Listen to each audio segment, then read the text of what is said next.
Happy Friday, folks. Senior reporter Brad Johnson here, and welcome back to the Texans Weekly Roundup podcast.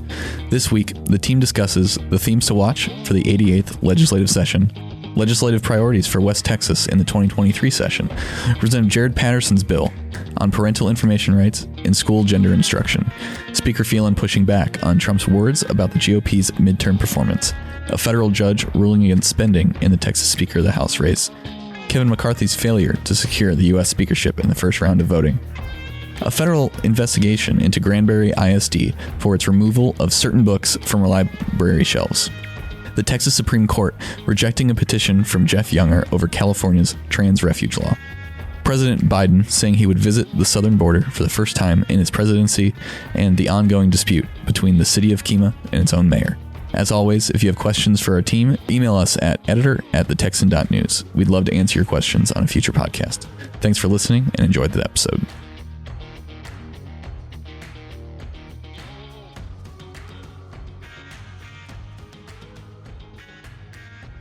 Hello, everyone. This is Brad Johnson, senior reporter with the Texan. I am taking over for Mackenzie DeLulo.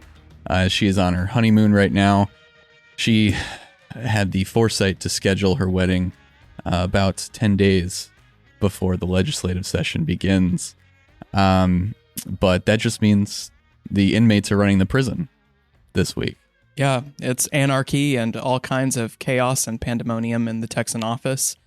And it's also an all-male office right now. So it's dangerous times. Yes. That's in office. We've got Holly and Kim, our contract writers from throughout the state, on with us today. Hi, guys. How are you doing? Hey there. Good morning. Good morning. All right. So given that this is right before the legislative session kicks off, that is going to be the main topic of discussion this time. And we are going to kind of have a back and forth on it. We put a piece this week out on top themes to watch for the legislative session. And I suppose I'll kick us off a bit. The legislature convenes on Tuesday, January 10th. The 181 member legislature will swear their oaths of office. And then largely it'll be kind of a boring day, except more than any other, we'll see the election of the speaker. And then in the Senate, we'll see election of the president pro tempore. But the first day of the session is largely very ceremonial. And then that kind of kicks off the 140-day sprint to the end, to sine die, which I believe this year is May 29th. And so within that 5-ish month stretch, they have to get everything they want done. Otherwise, like we saw last year, we'll have special sessions. And I think one of the things that probably the biggest thing to watch this time, the biggest theme, is this surplus that we're going to have. That kind of trickles into many different issues. Currently, it's projected to be $27 billion, although the comptroller puts out the updated revenue estimate on the day before session on Monday. And he's already confirmed that it is going to be larger than $27 billion. So that kind of impacts everything we're going to see this session. Matt, when we wrote this piece, you wrote a few of the segments. What do you see as some other top themes going into this session? Well, one that's kind of caught my attention that I've been following is the kind of all the sides gearing up to potentially try and revive Chapter 313. And that, for those that don't know, that is the tax incentive program that allows school districts to, the intent of it is to basically give a property tax abatement to incentivize companies to move into their district. Opponents of the program have said that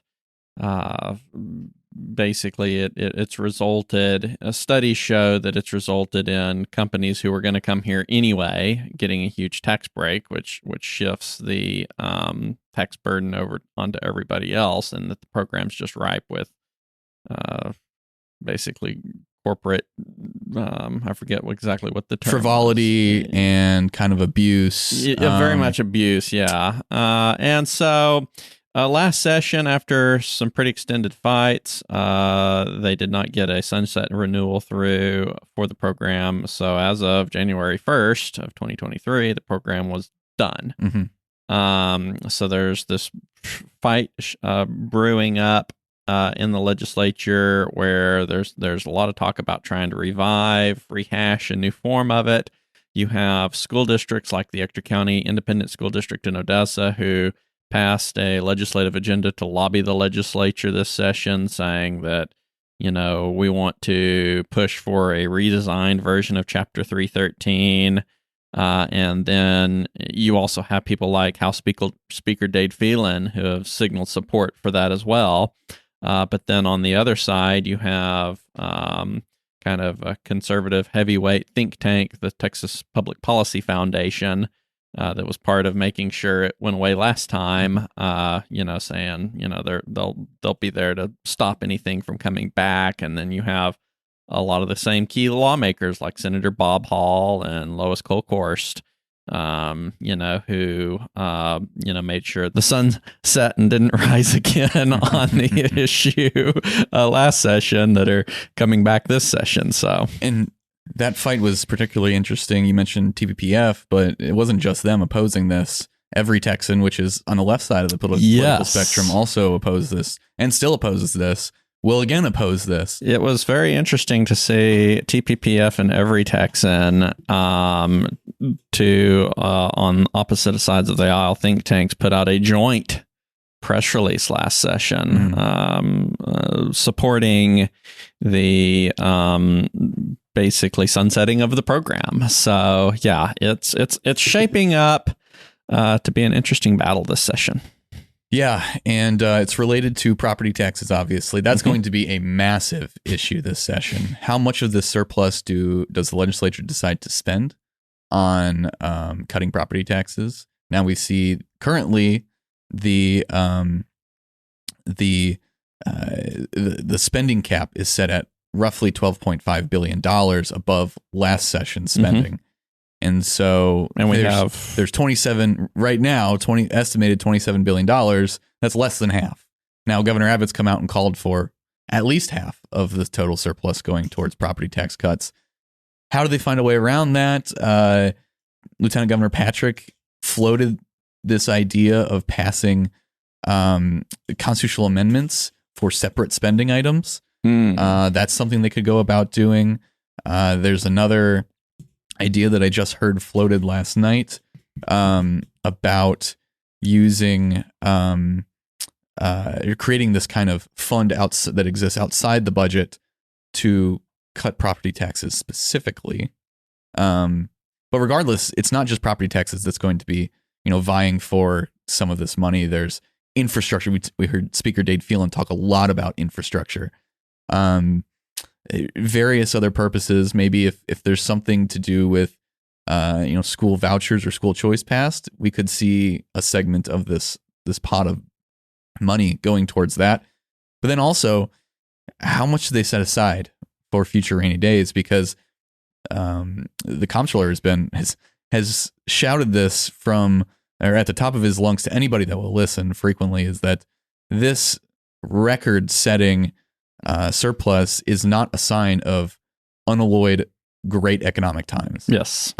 It's partially caused by the return of commerce after the government shutdowns of 2020. And then the other part is inflation that is kind of that has followed those shutdowns and is exacerbated by supply chain problems, things like that. And so when you have a spending mechanism that's based on consumption, when consumers pay more for the goods they're purchasing, they're going to pay more in sales taxes. There's an argument to be made that there's a rainy day approaching, so don't spend it all. Yeah. Yep. And with the actual rainy day fund, there is a limit on what can be put in, at least right now, in the regular order of business. So all of this is going to be something that legislators debate early and often. Basically every day of session, we'll see something on this in one way or another. So I mentioned school choice. Kim, that's something you wrote about in this piece. Tell us about what you're watching going into the session. Yes, when you were talking about distributing the extra revenue, and you mentioned possible school vouchers. So, school choice is one of the issues that we may be watching because Governor Abbott, during his campaign, voiced some support for school choice. And Lieutenant Governor Dan Patrick echoed some support as well, a little less fervently, saying something about, if I may not get this quote exactly right, but something about a parental voice in education. But then Speaker It was Phelan, real broad, yeah. Yeah, it was very broad.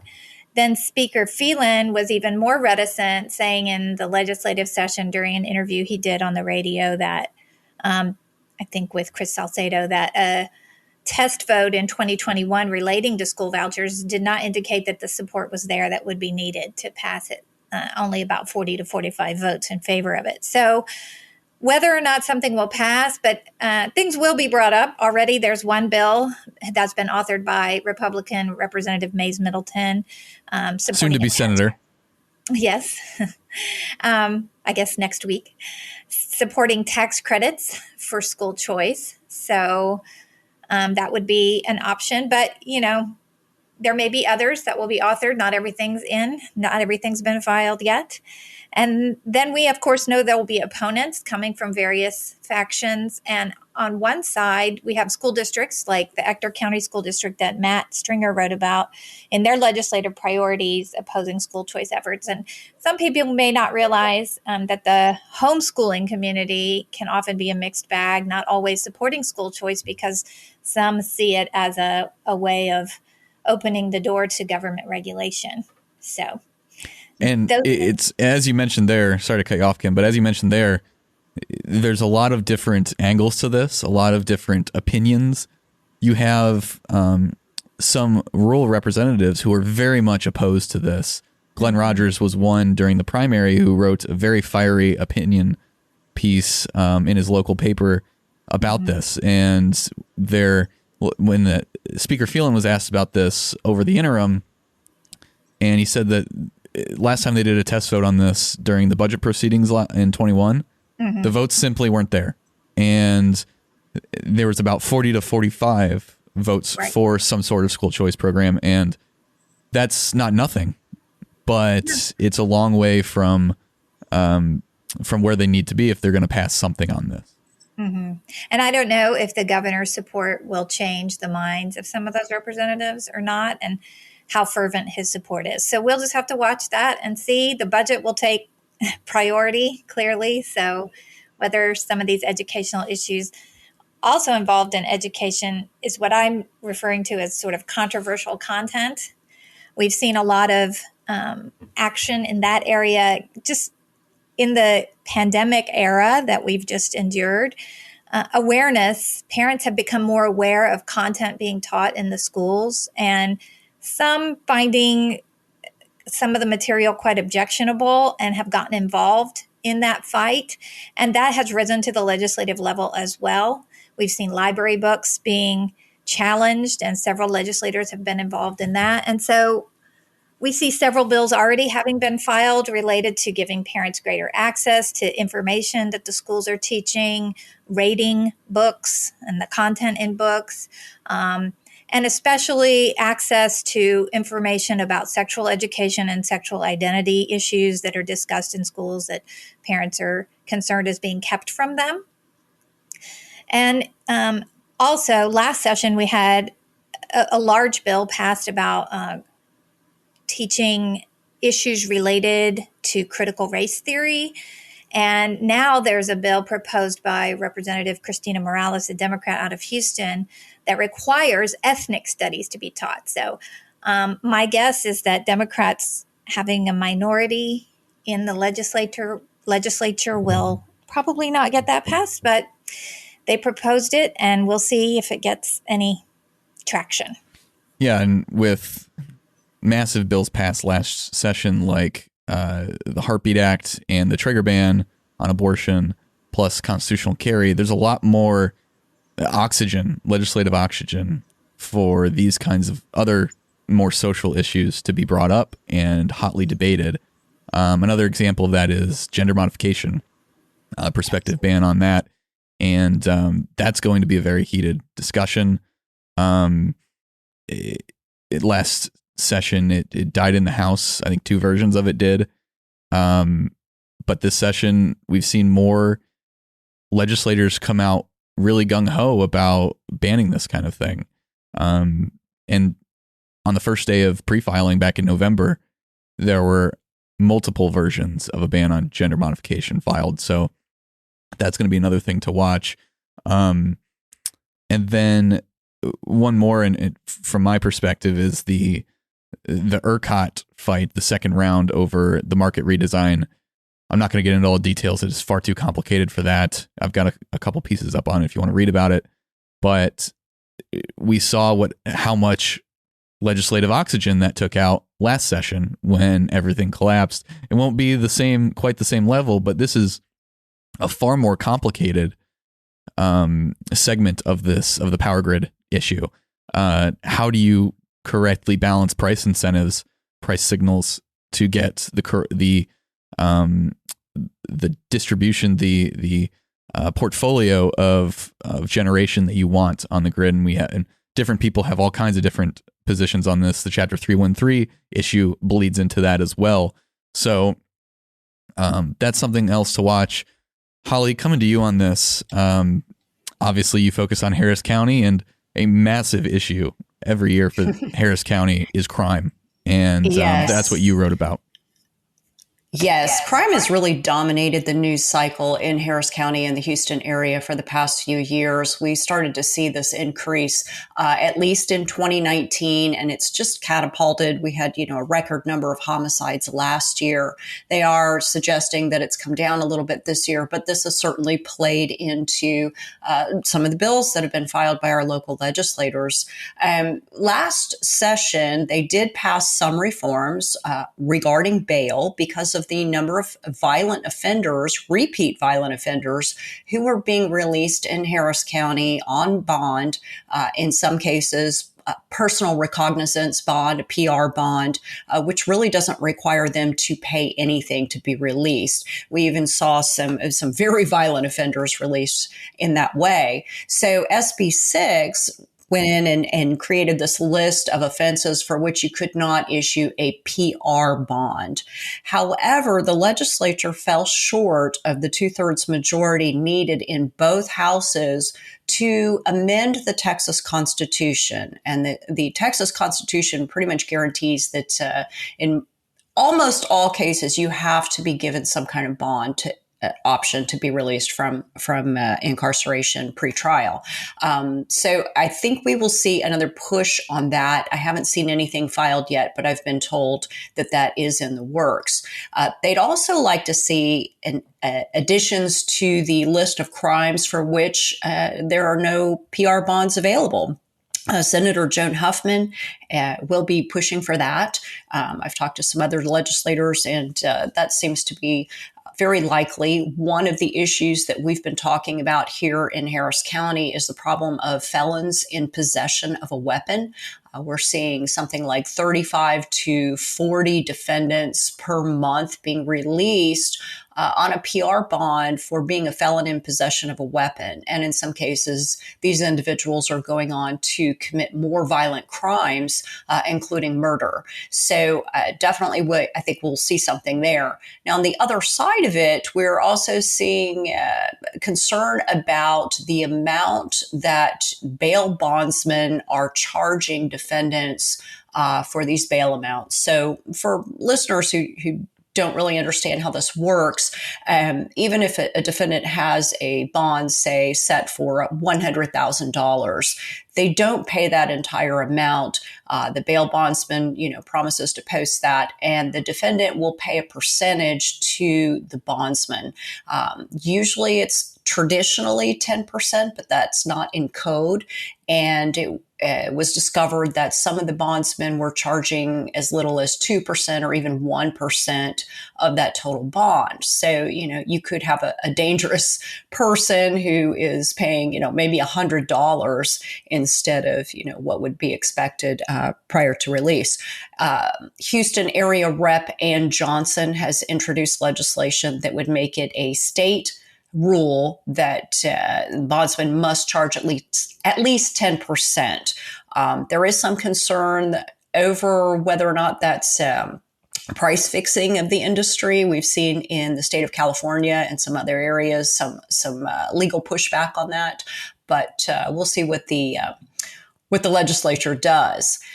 This week, we saw the governor ask Phelan and Lieutenant Governor Dan Patrick to push for more legislation restricting or looking at how we treat parolees in the state.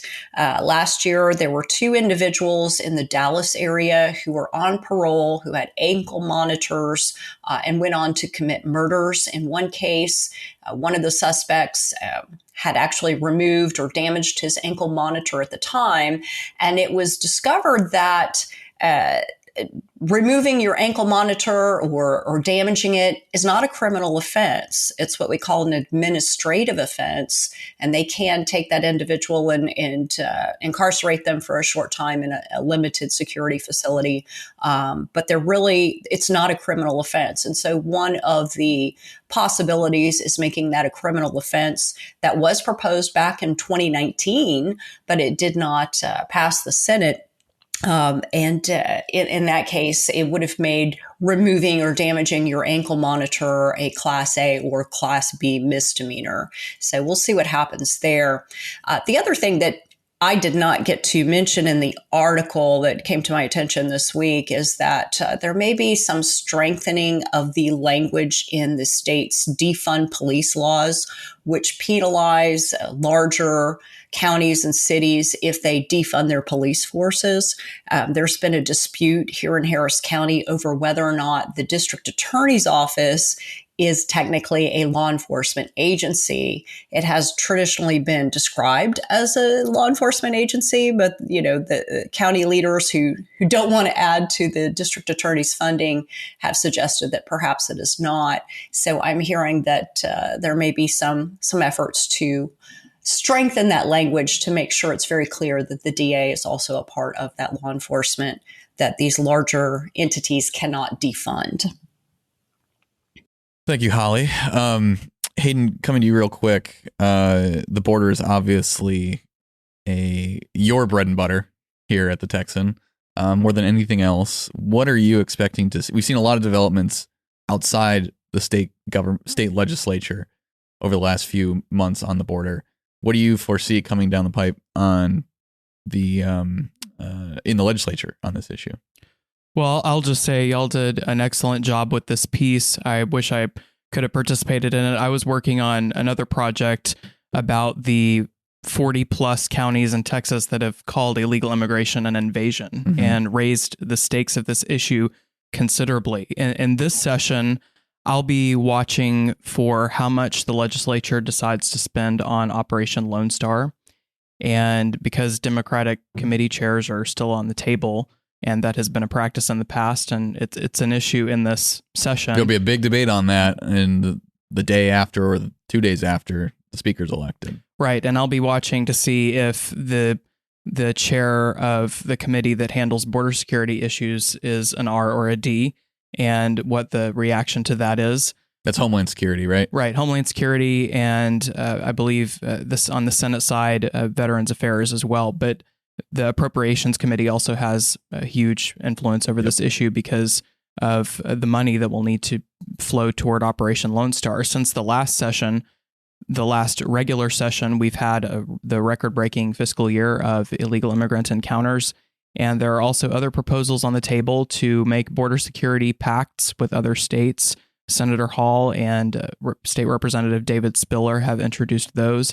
There is legislation to increase the criminal penalties for criminal trespassing by someone who's in the country illegally. Brian Slayton has filed that bill. So we'll have debates on border security in this session. I think a lot of it's going to come down to appropriations, and I will be watching for bills that have to do with criminal penalties as well for illegal immigrants. Gotcha. Thank you, Hayden. Matt, you wrote a piece on legislative issues for West Texas. Can you tell us a bit about that and what you've heard out in your neck of the woods? Yeah, so issues relating to the energy industry, namely oil and gas, education, and infrastructure, are going to be at the top of everyone's minds out in West Texas this session. We highlighted a few of those issues, starting with infrastructure. As a lot of, if you're from West Texas, a common complaint is everyone's aware that oil and gas production in the Permian Basin generates a tremendous amount of revenue to the state, but the growing pains associated with that booming oil industry have caused all kinds of problems, including highway infrastructure problems, increases on law enforcement demands, et cetera, et cetera. And so there's this common complaint that they don't get enough money back to take care of the boom. So Representative Tom Craddock from Midland has filed a proposed constitutional amendment, which is legislation he's filed in previous sessions, something he calls the GROW Fund, which stands for Generate Reoccurring Oil Wealth. And it's essentially a fund that will take a portion of the tax revenue from oil and gas, severance taxes generated in those Permian Basin counties, and set a portion of it aside to accumulate. And then those funds can only be spent in the region that it's being produced, and it will be ultimately allocated for things that have increased costs due to the oil boom. Yeah. So we'll see where that goes. It hasn't made it through in previous attempts, but that's one to keep an eye on this session.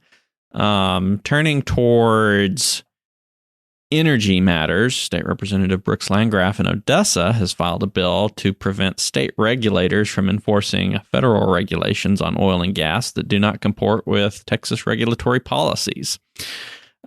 Texas officials have been trying to find ways to push back on the Biden administration's EPA, largely because they're trying to impose regulatory burdens on the oil and gas industry over high ozone emissions, something that Texas regulators and politicians have blasted as a policy built on false data that will only harm the oil industry. So another thing you talked about in this piece was education, and that obviously has a lot of different avenues, and that affects everywhere across the state. But there are a few aspects of this that particularly affect West Texas. What'd you find? That's right. We covered a couple of different categories in our story that you can look at on the website. But one that really stands out on education is that there's a lot of a talk to create an endowment this session that will fund Texas Tech University in Lubbock. Lawmakers have been critical of the fact that the Permanent University Fund, or PUF, which is a public higher education endowment that only funds the Texas A&M system and UT system, doesn't include universities like Texas Tech and things like that. So lawmakers such as several senators and state reps from the Lubbock area have advocated for creating a new fund or adding universities to the PUF, and then they got a huge ally when Lieutenant Governor Dan Patrick revealed his legislative priorities and contained in there a priority that was worded along the lines of creating a new separate account endowment for Texas Tech, and I believe they mentioned possibly combining it with the University of Houston system. That's what I've heard too. Yeah. So that's going to be an interesting one because you get a lot of lawmakers and policymakers very loyal to their alma maters, and we saw that during when UT and Oklahoma decided to go to the SEC, and there was legislative hearings over this, and the legislators that graduated from Tech and TCU and Baylor were not very happy with the UT officials they were questioning. Yeah, that school pride really can come out during the legislative session. So when they start to move on this, it's going to be an interesting issue to follow, I think. And that one and a number of other issues we've highlighted in our story. So be sure to go on to the Texan and check them out. Yes, absolutely, Matt. We appreciate your coverage of West Texas. Related to education, we had a piece this week. I wrote a piece this week on a bill that was filed by Representative Jared Patterson. It is related to parental rights in public education and prohibiting instruction regarding sexual orientation or gender identity for certain public school students. So what that means in layman's terms, his bill lays out a list of parental rights to information about their children that the school may collect, and specifically about like mental health, physical health, things like that, and prohibits schools from providing, quote, instruction regarding sexual orientation or gender identity in grades kindergarten through 8th. Representative Patterson said of this proposal, the message is, by the bill and from parents, no more radical ideology in the classroom, particularly when it comes to inappropriate or obscene content. Given that what we've uncovered, this bill is needed to provide parents with the maximum transparency and control over health-related services in our schools. We saw, this was before we were founded. It was when our founder was still in the legislature. She had a bill, Connie Burton had a bill related to parental information rights, and it got a lot of pushback. It didn't go anywhere. I don't think it even advanced out of committee. But this is kind of a resurrection. At least part of this bill is a resurrection of that kind of issue. The other part about prohibiting gender identity instruction in certain grades, that is following actions and statements from other officials, including from out of state. Florida banned gender identity / sexual orientation instruction from grades K through 3. It caused a lot of hoopla, drew a lot of ire from national media and those on the left side of the political spectrum. It was dubbed the "Don't Say Gay" bill, especially by media outlets, which it doesn't. If you read the bill, it doesn't say that. And so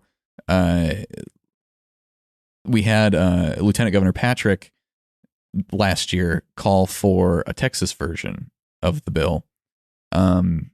We saw Representative Steve Toth, one of Patterson's colleagues, shortly after that, promised to file such legislation. He has filed legislation similar to Patterson's, although that goes from K through 5, and it does create this civil cause of action for parents to sue schools in violation of the ban. We see a lot more of these kinds of laws or proposals being pushed in the state, especially after the Heartbeat Act's passage, which kind of coined or minted this civil cause of action enforcement mechanism, taking the enforcement out of the hands of the state and putting it in civil lawsuits with individuals in the state, residents of the state. So that's something to watch, especially as we get further on in the legislature and these bills actually start coming up for votes, where we'll see a lot of attempts to kill the bills on the floor by members who disapprove, attempts to amend the bills in certain fashions. And so that's something to watch from Representative Patterson. Hayden, coming to you. Speaker Phelan. Can I add one thing? Yeah. I don't know if you mentioned this, but Ken Paxton filed an amicus brief today. I don't know if he filed it today, but he announced it today, supporting the Florida law. And I think that might foreshadow how he could possibly handle Patterson's bill if it is enacted. Yeah. Because it is even more expansive than, as you just talked about, more expansive than the Florida law. So Paxton is already signaling that he plans to defend this law if it is passed. We see a lot of ideas trading back and forth from states, right, on this issue, on abortion restrictions. Texas on that one with the civil cause of action that was adopted by other states after Texas passed it. And on this one, we see Florida kind of set the tone first, and now Texas is following and trying to expand upon that. And now the Attorney General's weighing in, so which is not really a surprise, very much up his alley, right? But we'll see if the legislature can push through something on that. Hayden, still to you. So Speaker Phelan recently had a few things to say about former President Donald Trump's assessment of the 2022 elections. Trump kind of fired off a hot take, and Speaker Phelan took umbrage with it. What went down? Trump on his social media network, Truth Social, posted about the 2022 elections, and I always love when candidates or elected officials rehash past elections because it gives insight into their thinking. But he said, quote, "It wasn't my fault that the Republicans didn't live up to expectations in the midterms. I was 233 to 20. It was the abortion issue poorly handled by many Republicans, especially those that firmly insisted on no exceptions, even in the case of rape, incest, or life of the mother, that lost large numbers of votes," end quote. And this is behind the backdrop, or in front of the backdrop of Trump being blamed by many for sabotaging the 2022 election for Republicans by endorsing candidates that critics say were not ideal candidates. And the Republicans lost key races in places like Pennsylvania and Georgia, and competitive races that it was a real possibility Republicans could have taken the Senate. And Trump is taking a lot of ire from the GOP for weighing in so much on the elections. And Speaker Dade Phelan responded in a tweet, quote, "GOP has lost control of the Senate 3 cycles in a row, and it was not the fault of the pro-life movement. It was your handpicked candidates who underperformed and lost bigly. May 2023-24 bring the GOP new leadership proud to protect the unborn," end quote. And of course, Phelan sort of mocking Trump's signature phrase there, bigly. Phelan is pushing back against Trump, and Republican infighting seems to be the theme lately, but it's always interesting to see here in Austin somebody weigh in on national politics. But Phelan seems to be not only signaling his support for the pro-life movement, but possibly foreshadowing how he would handle legislation to add exceptions to the Human Life Protection Act, because in September, he seemed like he might be open to that. But now that he's made this pretty strong stand against Trump on this exact issue, I really wonder if he will be open to that, or if he'll say, no, we passed a pro-life law and we're gonna stand by it. Yeah, things can always change, but it appears here he's backing one of the signature accomplishments for Republicans in Texas last year to the hilt. And these two have sparred before. This is just another data point along a long trend line. And so, what happened the last time these two went at it? Well, last time Trump gave Phelan what Trump would probably consider the ultimate insult and called him another Mitch McConnell because Phelan wouldn't back a full audit of the 2020 election. But then, of course, later lawmakers passed a skinny audit, I guess, of the election of a random 4 counties. And there are those who say that the 4 counties selected were not selected at random, but they were supposed to be selected at random. Harris County ended up being on that list. Again, because they were on the audit list for the 2020 election. But they were on both of the audits that have been done. And the lottery is for counties, 2 counties above 300,000 residents and 2 counties below 300,000 residents. So that raised the chances that Harris County was going to be selected. And it's both. They choose one Republican controlled, one Democrat. I think so. I'm not sure if that's in the law. It might be, but that's how it turned out. Okay. But that's how that played out. Yeah. On this recent dust up, did anybody else of note weigh in, or is it just those two, yelling at each other in the corner?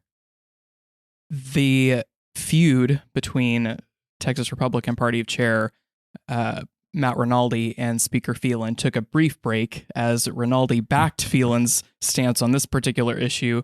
Rinaldi said, quote, "Trigger laws states where Dobbs effectively ended abortion," and then he gave a list.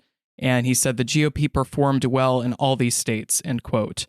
And said that Dobbs wasn't the problem. So Rinaldi agreeing with Phelan that Trump is wrong about the reason for Republican losses in 2022. Yeah, and they're sure to resume their feud next week once we hit the point where Democratic committee chairs are debated on the House floor during the That's rules why I debate. say this is a brief stand down between Phelan and Rinaldi. Hey, in politics, your allies can change at the drop of a hat. And normally, though, water finds its level, and it will next week. Absolutely. So related to the speaker's race, wrote a piece this week on kind of an ongoing lawsuit that is at this point kind of moot because we're so close to the race itself, although it does hold implications apply to for future ones. Yes, absolutely. So a lawsuit relating to the speakership race came to a head this week. The judge, considering that lawsuit, which is challenging laws prohibiting third-party spending on behalf of speaker candidates, sided with the plaintiffs being State Rep Brian Slayton, Grayson County conservatives, and a Bexar County resident, Robert Bruce, I think his name is. And so each of those parties wanted to spend money on behalf of Tony Tinderholt, who is challenging Dade Phelan for the speakership next week. And so they sued, and Judge Robert Pittman in the case ruled, while the Texas legislature repealed the provisions of the code at issue in a previous case from 2008, it did not repeal the remaining provisions that use the same language. Here, however, the laws at stake are the remnants of a provision which has already been ruled unconstitutional. Related provisions were nixed in that 2008 case. I talk about it in the piece if you want to read more about it. But before this case ruling came out, the TEC, the Texas Ethics Commission, and the plaintiffs had already been in settlement negotiations. And so that also kind of made this challenge rather moot. But the judge still ruled on the merits of the case. He still ruled that these provisions were unconstitutional and in the future should not be enforced. So, but what made this really notable in terms of a political perspective was when two House chairmen, Dustin Burrows and Charlie Guerin, tried to intervene in the case to defend the provisions where the TEC would not, basically. And so Pittman ruled their appeal was tardy. They tried to, in this court, you can't automatically intervene. You have to show cause and standing. He didn't use standing in this case, in this specific one, but yes, basically standing. And so the judge kind of dismissed that appeal, and it basically went entirely Slayton's way on this one. Now, afterwards, Slayton issued a fiery statement saying, "Today was a win for conservatives. I would like also to thank Dustin Burrows, who tried to step in and keep these unconstitutional laws in place. Because of his efforts, the federal judge went even further than we'd ever hoped. No love lost between those two. It's pretty clear." Zing. I think we'll see that frequently in the session once they reconvene. But as I mentioned, this ruling comes about a week before the current speakership race will conclude on the first day of session. And so as far as implications for this one, the die has largely been cast. But going forward, you will see a lot more donations and spending from third parties coming in whatever future speakership races we have. On a different speakership issue, the one that has gotten all the attention nationwide this week in Congress, Matt, you wrote about Kevin McCarthy's failure so far to secure the U.S. speakership. As we are recording right now, he still isn't speaker. And who knows if that changes by the time this podcast goes out, but probably not, based on how things have been going. Have you ever watched the movie Groundhog Day? Yes, one of the greatest movies of all time. Well, to reference Groundhog Day, well, it's the speaker vote day again. So just a little bit ago, 21 minutes ago, actually, the House gavelled back in for the third day, and they're holding the. I've been kind of sitting here on Twitter as we record this, watching things unfold. They're going under the seventh vote. right now, and haven't looked to see where the vote is, but I'm hearing that McCarthy probably isn't going to make it on the 7th vote. So there will be an 8th vote, and it's been an interesting saga. What's the all-time record for number of votes? So over a century ago, actually in about 1850, wasn't it, Rob? Around 1850 something. Okay. There was a deadlock that lasted 2 months. Wow.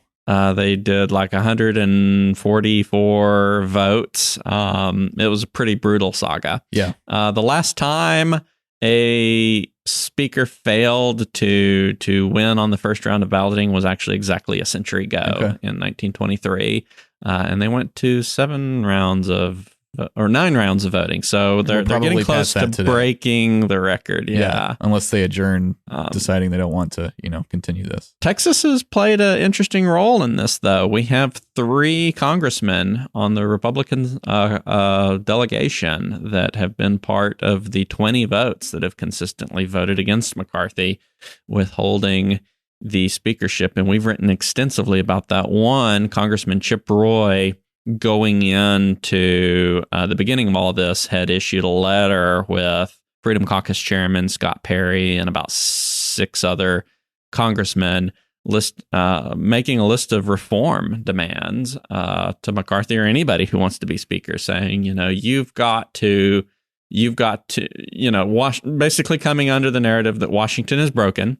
The American people are tired of what's going on, and you've got to do these things in order for us to even consider voting for you. The top one was they wanted a reinstitution of the rule to challenge the chair, which is a rule written by Thomas Jefferson, founding father, that's been in place since like 1801 and was in place all the way till 2018 when Democrats came to power and Nancy Pelosi repealed it, which was basically a rule that just said any single member. 2019, probably, after the 2018 elections. Yeah. So as they came in 2019, they repealed it.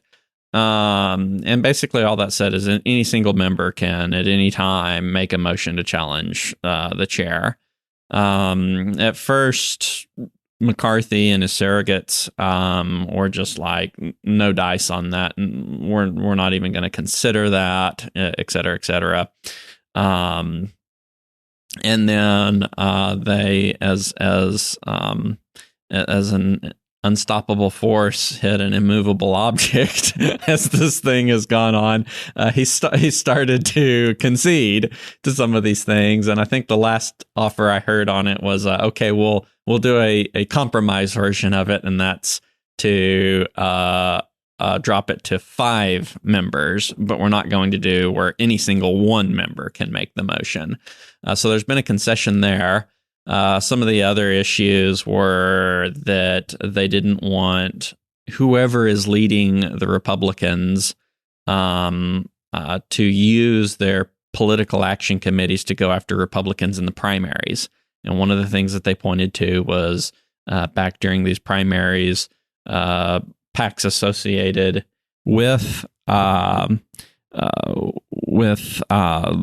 leadership fund spent money against Republicans in primaries and then didn't have money to fight Democrats with in November. And so there were some really close races that they say that we should have won if the leadership had focused on November. Yeah. And there's been, last night actually, there was one I'm hearing is a pretty substantial concession on their part, where Club for Growth, which is the big PAC that spends a lot in support of Freedom Caucus style members, issued a joint statement with the Congressional Leadership Fund PAC, saying that the Congressional Leadership Fund wouldn't spend in future primaries. So that's another check off the list, and you can go read our story where we actually include that full letter and all those issues in it to see what it's going to take before Chip and these guys come around.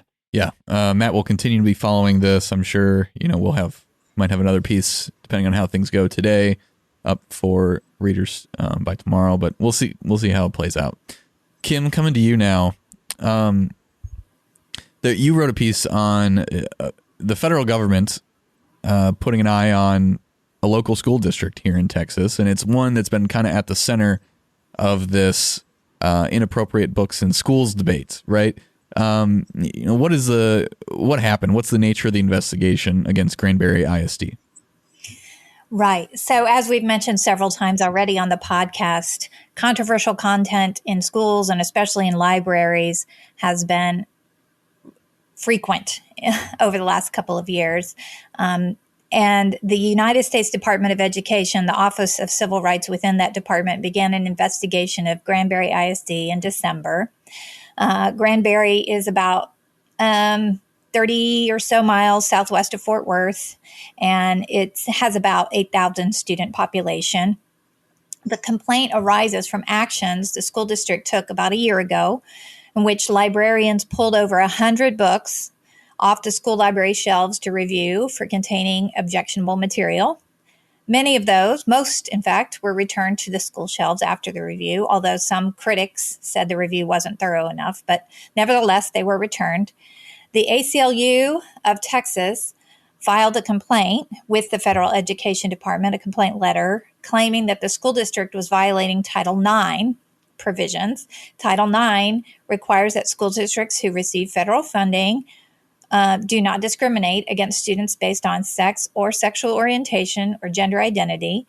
And the ACLU argued in their letter that Granbury ISD was discriminating against students who identify themselves with the LGBTQ community because of the books that were pulled.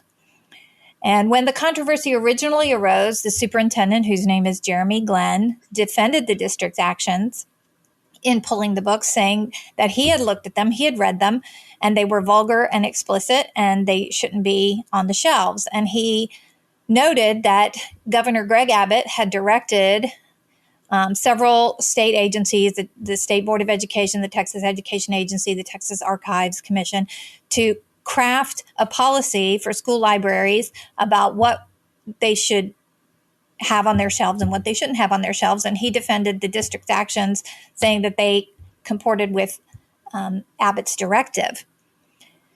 But the Biden administration's Office of Civil Rights with the Department of Education is conducting the investigation. It'll look at various policies. It will request a lot of documents. It'll conduct interviews. If it finds a violation, it according to the Education's Department's website, it gives the district a chance for voluntary resolution if it does find a violation before it would take action like suspending federal funding toward the school district. Are there any other school districts facing similar investigations? So far, they're not under investigation, but the ACLU filed a similar letter against Keller ISD, which is in Tarrant County in North Texas, in November. The Keller ISD School Board had adopted a policy in line with the policy based on Abbott's directive that banned library books that discuss gender fluidity, and they defined gender fluidity, and the ACLU is claiming that they are discriminating. And of course, it's just part of a larger movement we've seen around the state where parents are objecting to books and materials, and other parents say, no, those should be kept. They need to represent all populations in the school. And so it's possible that Keller and other school districts around the state may face similar investigations in the future. I think this is part of the larger culture war that we're seeing around the country. In fact, not just around the state. Yeah, I think in one of our pieces we described it as the newest political battleground, and that is going to continue to be the case, especially as the legislature gets in session. We see more bills about this. Moving to a different topic, I wrote a piece this week on a ruling from the Texas Supreme Court. They issued a flurry of decisions on New Year's Eve, and among the most notable, which is actually kind of delayed, which I thought was interesting, it didn't come out immediately with all their other decisions that they do every Friday at 9 a.m., but it concerned the case of Jeff Younger, who for years has been embroiled in a contentious custody case with his ex-wife. At the center of that custody case is a dispute over the gender of their son, James. Ann Jorgelis, the mother, contends that James identifies as a girl named Luna, and the father says James considers himself a boy while in his care. This has been a really heated, and as these family disputes usually are, really personal, really difficult fight, and especially for probably the kids involved in this. But ultimately, early on, Younger had his, or a year or two ago, Younger had his custody rights stripped. Jorgelis got them entirely, and the stipulation was that any decision on potential procedures of gender transitioning on James had to be agreed on by both parents. And so what brought up this case is that Jorgelis moved to California with the two children, James and his brother Jude, and then Younger appealed to SCOTUS, asking them to order Jorgelis to return the two children to Texas.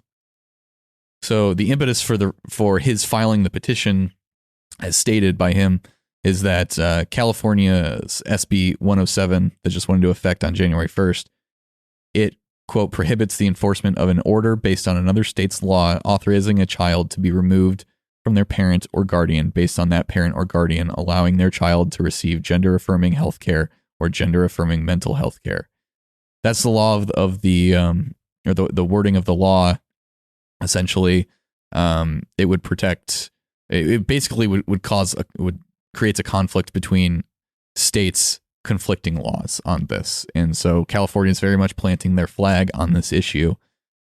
In this decision, SCOTUS ruled that this court cannot intervene based on tenuous speculation about what other courts might do in the future at the request of a party who may never ask. The only court to have acted so far has preserved the father's right to withhold consent to gender transition therapy for his son. That right is enforceable in California, where the mother lacks legal authority to consent such therapy for the child both before and after SB 107. Younger is concerned that in the future, Jorgelis will challenge the current custody order in California court, and that is obviously hypothetical, but that is something he sees as a possibility down the road, and he tried to head it off at the pass. The court disagreed. Justice John Devine was the only dissenter among the court. Also, the justices further admonished Younger for representing himself and for not seeing his children in over a year. That was put in a footnote in the opinion. Younger's justification for that is that he refused to participate in the abuse of his son at the court-ordered supervision of visitations, supervised visitations. Younger refused to violate his conscience and sincerely held religious beliefs by affirming that his son is a girl. I got more details on it in the piece, so go check it out. But this is likely to resurface down the road, as it has frequently over the last few years. But whenever that does happen, we'll be on it to relay what the actual details of the case are. Hayden, coming to you. President Biden made a pretty significant announcement related to the border crisis this week. Tell us what he had to say. For the first time in his presidency, Joe Biden will be visiting the southern border, and he confirmed that as he was about to board Air Force One in Kentucky. He told reporters that it was his intention to visit the southern border and that the details were being worked out. Bill Malugin reported just this morning that according to his sources, he will go to El Paso as soon as Sunday, and this is going to be before his President Biden's trip to Mexico City, where he will attend the North American Leaders Summit and visit with the Canadian Prime Minister Justin Trudeau and the Mexican president. It had earlier been reported that he was considering this, but he did confirm that he will go to the southern border. This has been one of many sore points for Republicans on this issue since the beginning of the Biden administration. Vice President Kamala Harris did go at one point. What was that like? Is that going to serve as like a window into what this trip looks like? Her visit was as Biden's border czar, more or less, because she has been the point person for the White House's border policy. And at that time, she said the administration was making, quote, extreme progress, end quote. And then, of course, that was followed by the fiscal year 2022, which had a record number of enforcement encounters and ended with Secretary Mayorkas forcing out Commissioner Chris Magnus at CBP. So Harris said in September 2022 that the border is secure, and that's the stance of the U.S. lead on border policy. This time, President Biden is going to be the one front and center at the southern border, and there are a lot of different theories for why he hasn't gone so far, possibly because of the optics of the president being at the border, giving credence to Republicans saying that this is the foremost crisis in our country at the moment.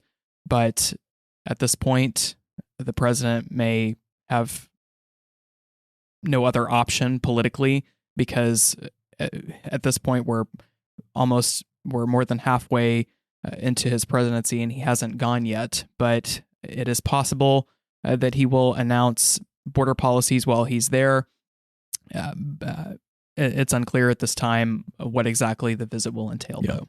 And it's very clear that the state governments, whether it's Governor Abbott, the legislature, Lieutenant Governor Patrick, very much take issue with the contention that the border is secure, and will continue to object to that. And so we'll see, as we talked about before, what the legislature does on this, especially in light of what the president has to say on Sunday. I'm sure everyone in Austin will have plenty to say when Biden gets here. Absolutely. Absolutely. Holly, last piece coming over to you.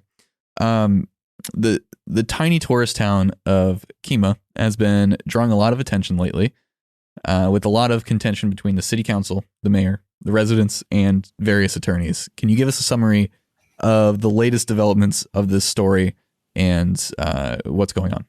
Yes, this is a very small town with a lot of big drama happening. They have multiple lawsuits pending right now related to the city's selective or allegedly selective code enforcement and permitting. Those lawsuits include some allegations that Mayor Carl Joyner interfered in permits because he personally opposed short-term rentals. And there's some other aspects. The article that we published this week includes a secret recording in which a former city council member warns the mayor that the Supreme Court of Texas has already rejected the kinds of regulation he's proposing to kind of rein in those short-term rentals, and that the city is going to get sued. And the mayor basically responds, let them sue. For our listeners who will go and read this article, we'll just warn you that that recording includes some very spicy language at the very end there. We do have a warning, but it's after listening to it, it sounds like a movie line. It does. In fact, everything that's happening in Kemah, Texas right now seems to warrant perhaps a Netflix series or something along those lines. There's a lot more going on here.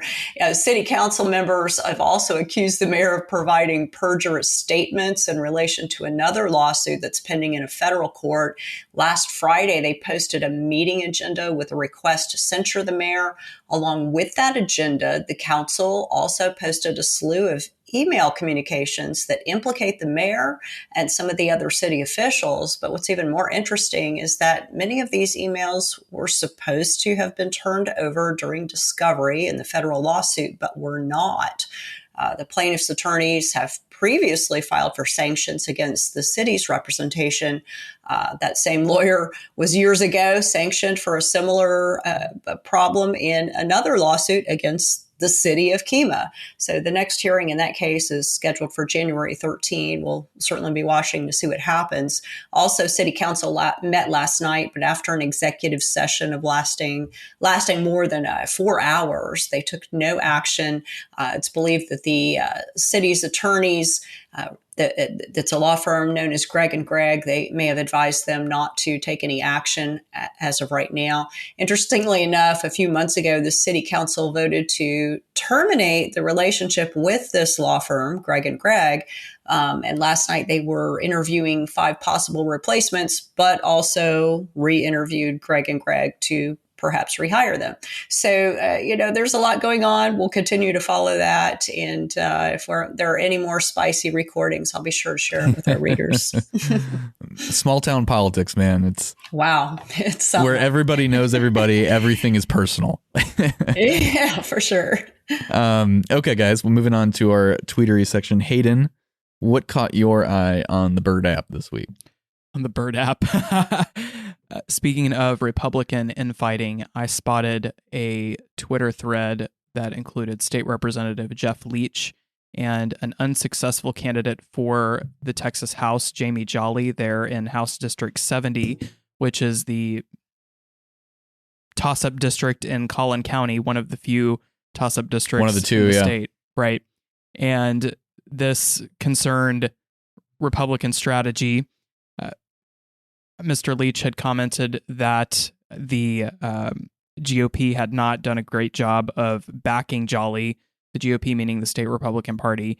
He said, quote, "Not a single door knocked, not a dollar given, not a phone call made, etc." End quote. And this was replying to Aaron Anderson, who is, I believe, an author at the Texas Scorecard. And Jolly went off on Anderson and Chris Ekstrom, who was, I believe, a congressional candidate in the 13th district. And she said, "And you got the exact Democrat, in all caps, state rep that you deserve.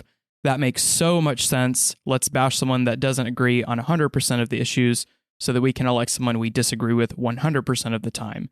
End quote. And then this thread goes on, Jolly lashing out at Ekstrom and Ekstrom lashing out at Jolly. It was just an airing of grievances over the election results in November. And clearly, Jolly is not pleased that she lost that election, and she definitely holds it against the state Republican Party and others. Yeah, there's been a lot of festivusing on TextLedge Twitter in the last couple weeks, and Absolutely. that is definitely one of them. I've got a lot of problems with you, and you're going to hear about it. That's basically what it's been like. And she lost by a slim margin. And I think some of these tweets give a window into some of the rumination of some of these candidates of thinking about what went wrong in their elections and which coalitions didn't support them, and some of these other grassroots Republicans who reject this idea that that a Republican is a Republican and you've got to back your team. And then these Republicans who are astonished that they wouldn't receive the support of somebody in their own party, and that they would prefer a Democrat win than someone who is not as far to the right as them on the political spectrum. So it's an interesting philosophical difference within conservative circles, or I guess I should say Republican circles, because many of these grassroots Republicans dispute that these are conservative candidates. But it's always fascinating when you see an unsuccessful candidate just air their frustration with losing an election. Yeah, this fight you're talking about is kind of like the domestic political version of on a much less violent scale, but the Israeli and Arab fight that's been going on for literally thousands of years, and this too has been going on for a long, long time, right. And it will continue to be going on. This will never be resolved, and but the parties may change, all this stuff, but it burns hot, and there's a lot of dislike, especially when things get more personal in politics. Holly, what caught your eye? There's a very interesting tweet from Sylvester Turner, who's the mayor of Houston, that he put out on Monday. And this is his personal account, I should clarify, not his official city account. But he says that if elected officials have their own private swearing in, I think what he meant is even if, it is important to show up at the public swearing in ceremonies. And what's interesting is that tweet was sent out about the same time that there was this public swearing in of Harris County Commissioner's Court, and County Judge Lena Hidalgo was not there for the official ceremony, although she showed up later in the ceremony. And things got even more interesting after that, because she said she arrived late, and then she gave this kind of 10-minute impromptu speech was very charged. She accused her fellow commissioners of trying to cut her out of the program. She was pretty much shouting at one point, and she said, "You will not cut me out. You will not beat me down. You will not tell me to sit down and shut up," as Lieutenant Governor Dan Patrick did.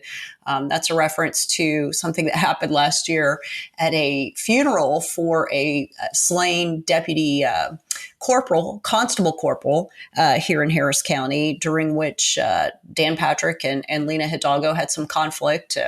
She wanted to be up at the front where Dan Patrick was the speaker, and there was a lot going on there. We have an article about that. By the time this podcast is made public, I think we're going to have some more stories related to Harris County and what's going on. Incidentally, Lena Hidalgo has also announced she's taking a personal leave and will be in Colombia for some time, reportedly because her grandfather is ill. But there's a lot of drama and apparently some infighting amongst Democrats here in Harris County, and we're not quite sure what's going on yet. I am shocked that Harris County is featuring infighting. Shocked, I tell you. Hey, keeps me employed. Yes, absolutely. Kim, for your section here, you want to rub some salt in the wound that football has given me over the last week. No, it's not that at all. I am not on Twitter, as I have stated before, but I'm certain that this topic is being discussed on Twitter, and that is that TCU will be playing in the national championship game before the legislative session starts. There's another important event happening, and that's the college football national championship. And so TCU will play Georgia. And since I live in North Texas and an alumni of a Big 12 school, I just have to say, let's go Horned Frogs. I hope the Fort Worth team comes away with the win. Aren't TCU and Baylor like really heated rivals? They are, but Baylor had a very aside, mediocre season. Sick 'em Bears, I'm still a fan, but you got to go with the Big 12. Hey, I'm rooting for TCU, and that is despite the fact that they ran all over us, Michigan, in the semifinal game. That was a very heartbreaking loss. I thought we had the chops to win it all, unlike last year when we were just out of our depth. But still, I hope Max Duggan can pull it out. I do not want to see Georgia or the SEC win another national championship. I'm with you on that. Yeah. So go Horned Frogs. Matt, what did you see this week? So I've got a few things back about the U.S. House Speaker vote issue. One, I want to draw our listeners' attention to an interesting fact that came out.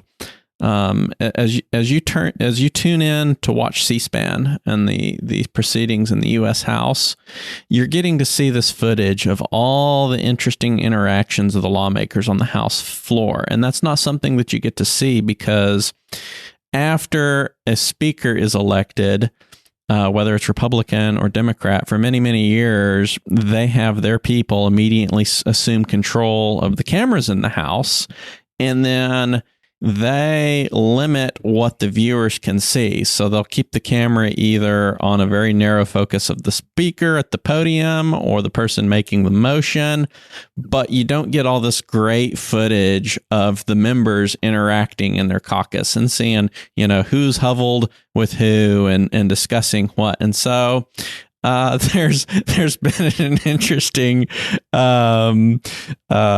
result from that in one of my favorite YouTube accounts called Bad Lip Reading. I don't know if you've ever seen it before, but the guy, great, their football ones are fantastic. Oh, it's fantastic. So there's been some footage from this uncensored C-SPAN access where they're showing different Republican lawmakers having conversations with AOC. which is not something that, I mean, it's been shocking for the American public to see, because all you see in the headlines is, them going at each other's throat, not, a staunch conservative like Republican Representative Matt Gaetz sitting next to AOC having a chummy conversation. Mm-hmm. And that caused a lot of speculation on Twitter, like, what are they talking about? And next thing you know, here comes bad lip reading, and they're like, never fear, we're experts at reading lips. And they produce these hilarious little short clips of what they're saying between each other. But it's a fun result of this ongoing election with the House Speaker race, with giving the TV journalists at C-SPAN the ability to show the American people a broader view of what's going on.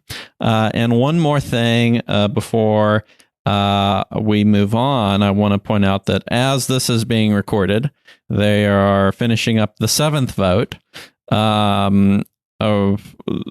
It's going to be going to an 8th. McCarthy has not received enough this go around. A lot of conservative Republicans are throwing their support once again to Florida Representative Byron Donalds, but Representative Matt Gaetz, who I just mentioned, he just stood up and threw a vote towards former U.S. President Donald Trump. And that highlights an interesting fact about the U.S. speakership, is that you don't have to be a member of the body to be elected speaker. You just stole my thunder. So mine was sorry. No, that's fine. Good lead in. Mine was a story by the Babylon Bee that said, titled, "An Overnight Vote, Buffalo Guy Elected as Speaker of the House." Which is possible. It's legitimately possible. I mean, because anybody can be speaker. And just about.